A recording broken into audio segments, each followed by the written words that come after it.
Professional KOKO. How are you today? 44. Yeah, this is interesting. It realms into my relationship stuff. I do relationship coaching. Yeah, married and divorced twice, a bunch of other things. Failed a lot.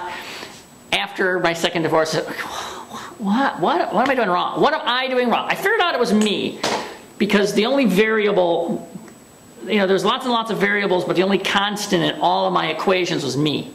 So it's like, okay, well, this didn't work, and this didn't work, and this didn't work, and this didn't work. And granted, there was all contribution, but I'm the standing variable. I'm the standing constant. So, okay, it's me. So I went and did lots and lots of study and found out a lot of stuff that helped me a lot. And I've been able to help a lot of people. And I've got quite a few people I coach right now through relationship stuff. People who have had multiple unsuccessful marriages for one reason or another. And there's a lot of things. And this has to do with this. It says, perhaps one should quest for someone with matching baggage, matching luggage. I see a lot of relationships where the two people are polar opposites. And sometimes that works for a while, yeah, but not so much. I know statistically, if one person in a relationship is incredibly tall and one is incredibly short, the statistics are that they don't work. And typically the man will be very tall and the woman will be very short. A friend of mine is 6'10" and his wife was like maybe 5 feet tall. It didn't work out. I mean, but you can imagine some of the complications involved. But, if somebody is like 300 pounds and somebody's 100 pounds. Okay, there's certain dynamics that just, physically can't work, plus size, plus other things. But the other thing is if you have interests, if you have, and I do a whole series. In fact, I'm redoing everything. I'm doing lots and lots of things. I'm going to be putting together these textbooks. It's completely brilliant. It's written words. There's pictures. There's diagrams. You can take your fingers and open and close. And there's videos built in. And there's worksheets built in. And it's just, I'm getting better and better at these things. It's going to be a lot of fun. And I'll be doing more and more relationship stuff soon. So that you can actually figure out who you should be with. I mean, we all have relationship rules. That's the one thing I learned. I had really bad relationship rules. I was attracted to people who were completely wrong for me. Completely wrong. I mean, oh my gosh. I mean, I had 3 long-term relationships, 2 of which were marriages. All 3 were, the women were same size, same shape, same build, same thing. All 3 were German-Irish. All 3 were born in the month of May. And this was, I mean, I didn't do it deliberately. That's what I was attracting. I mean, it's inconceivable that all 3 of them were German-Irish. All 3 were born in the month of May. I mean, it just blows one's mind. So, in the realm of relationships, you would probably be more comfortable with people you have actually something in common with.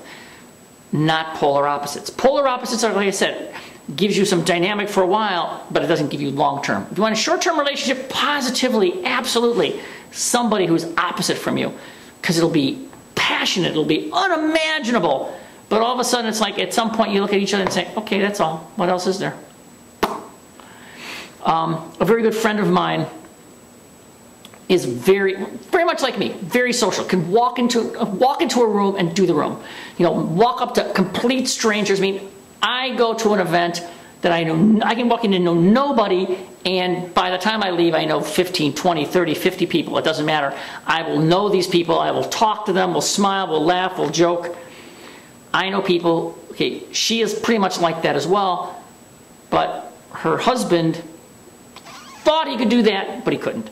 So what wound up happening is he was kind of like stand off to the side, and he would have to like be taken care of. Tony Robbins related to that same kind of thing. His first wife had a problem with the fact that he'd go to an event and then he'd have to stay an hour or 2 because people wanted to spend time with him and he'd want to help them. So all of a sudden, he'd go to a party, he'd go any place, and and he couldn't leave people would want to spend time with him, and suddenly, you know, it was an issue. She would have a problem with it, and as much as he loved her, he just started feeling bad and stopped going to events. Well, he realized he couldn't do that. So then they divorced. He found a woman who's just as outgoing as he. In fact, she works with him in seminars and workshops and things. It's, you know, that's what you need. You need somebody who has your intensity of, you know, your same intensity. If you are high key, if you're like me, where you're like wild, you know, somebody described me as having wild eyes. Okay, I need to, you know, I need to be with people who have wild eyes, who wave their hands, who talk, who are loud. My exes used to say, I yell at them all the time. I don't yell, I just get excited. When I get excited, my volume goes up, because I'm an only child, and it's like I'm in this, you know, that's all I know. And I'm a Polish kid, and I talk a lot. You know, the Polish, Italian, we're very loud, very, you know, animated people. So consequently, that's what I know, and that's who I am. And, you know, get me in front of an audience, and I get even bigger and bigger. I mean, I'm trying to keep my gestures within the frame here. But, you know, if I were to back up, I would, you know, I could be, you know, bigger and bigger and bigger, but that, you know. So the whole concept of matching luggage, you know, when you start looking for people, you know, you just got to start looking for things like that. I have a whole process I put people through, you know, to figure out who they should really be with, and it surprises every single person I put through this process. In fact, I've just modified it recently because I'm making it so that part of it, you have to you pull something out of yourself. You pull all the bad and all the evil and all the, you know, the stuff that, you know, that the bad things you've been attracting. I found a way you can get rid of all that. So keep an eye open. The relationship aspect of being you, I will be doing more, or might wind up on motivational KOKO, and probably on both. There'll be a lot of overlap. So in your relationships, pay attention. Look for people with matching baggage. You know, yeah, I'll address something upcoming soon about how that all works. As always, have a most stupendous, amazing, spectacular day. KOKO, out.